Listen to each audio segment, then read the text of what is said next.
Diabetes is the fastest growing illness among children in the world. In fact, 1 out of 7 children will be diagnosed with diabetes this year alone.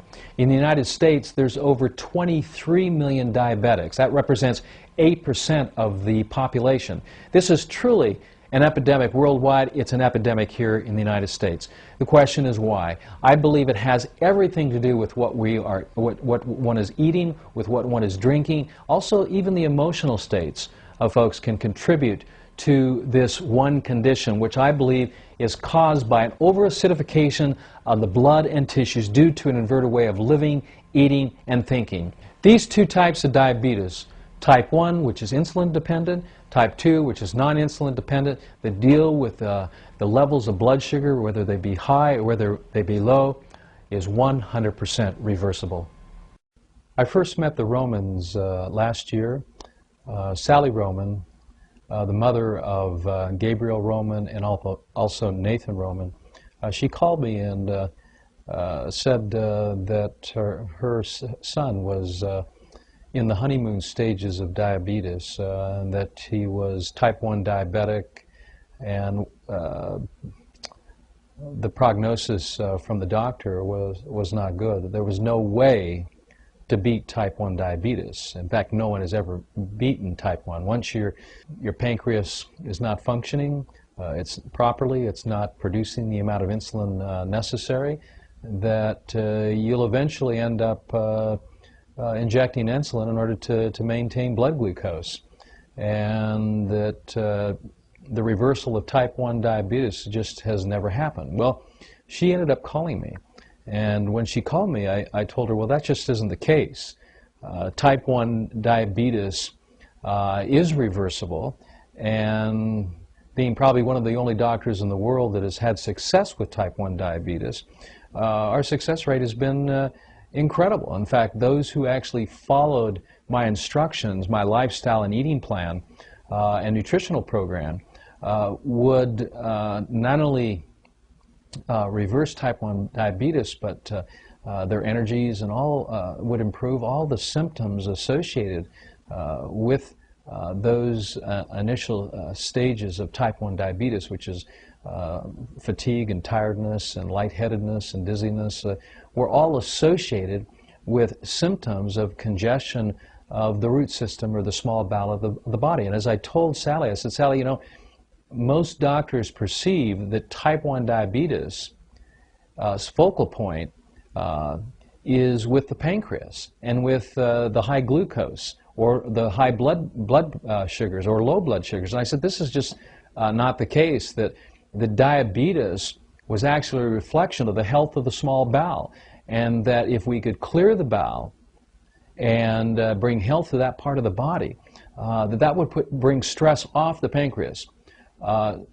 Most folks don't realize that the pancreas, one of its main purposes is not just to provide insulin, but also to provide sodium bicarbonate to help alkalize the food as it comes out of the stomach. So if we could then develop an eating plan that Nathan could embrace, that he had a good chance of reversing this. When I saw Gabriel, you know, he had the typical outward appearances of a type 1 diabetic: underweight, he was tired, he was fatigued, and he just wanted his life back. He wanted more energy. He wanted to feel like other kids. He wanted to be able to go out and play with energy and vigor, and he just didn't have that. And he wanted to do whatever it took to reverse this condition. And I saw that not only in his eyes, but I also felt it in the words that he spoke to as well. And so I knew that he was going to be a great candidate. If anyone was going to beat this, Gabriel was going to beat it. And so we sat down and we talked about his condition.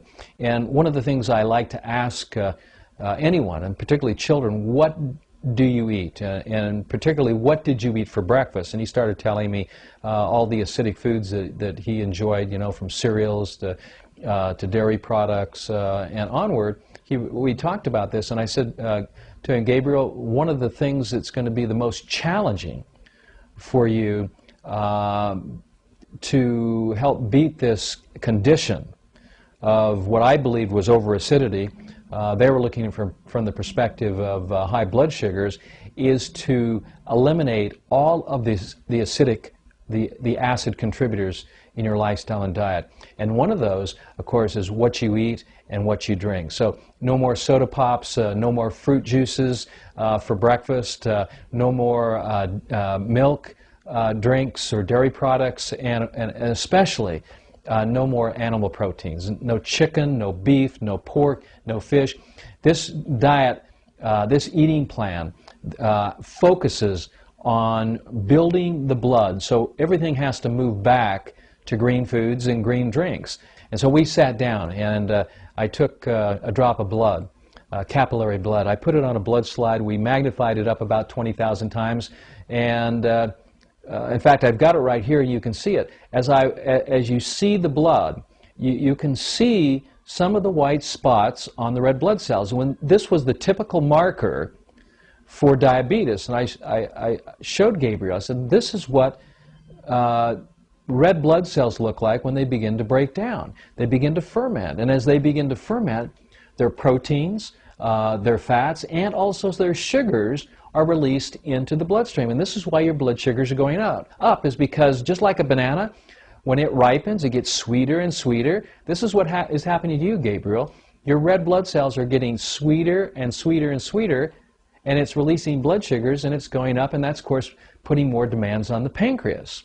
But this won't happen if we heal up the small bowel, because my foundational theory is that blood is made in the crypts of the small intestine, and if there's congestion there of chicken McNuggets or beef McNuggets or undigested food, then the body cannot produce the proper amount, not only in numbers, but in quality too, of red blood cells to help provide the foundational body cells, the red blood cells, to help build healthy tissue, organs, muscles and bones.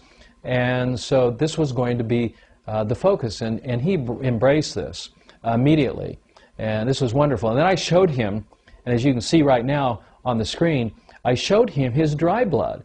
And I said, Gabriel, these are the patterns that you see in the dry blood. Look to the center. Do you see the dark center? That's undigested food, undigested animal protein. And you see the white areas inside the center?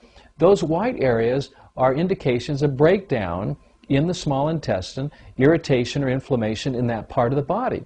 And I said, as that heals, then what will happen is this process of body cells and blood cells breaking down, raising the blood sugar levels, will actually stop, and we'll be able to normalize your blood sugars, and you won't have to be diabetic anymore. And he thought that was just a wonderful thing, and he was so excited that he actually had the hope that all this was actually possible. So he actually took what I shared with him, and of course with the support of his mother and his other family members, they began to start eating like this. And it was amazing what happened. It was immediate.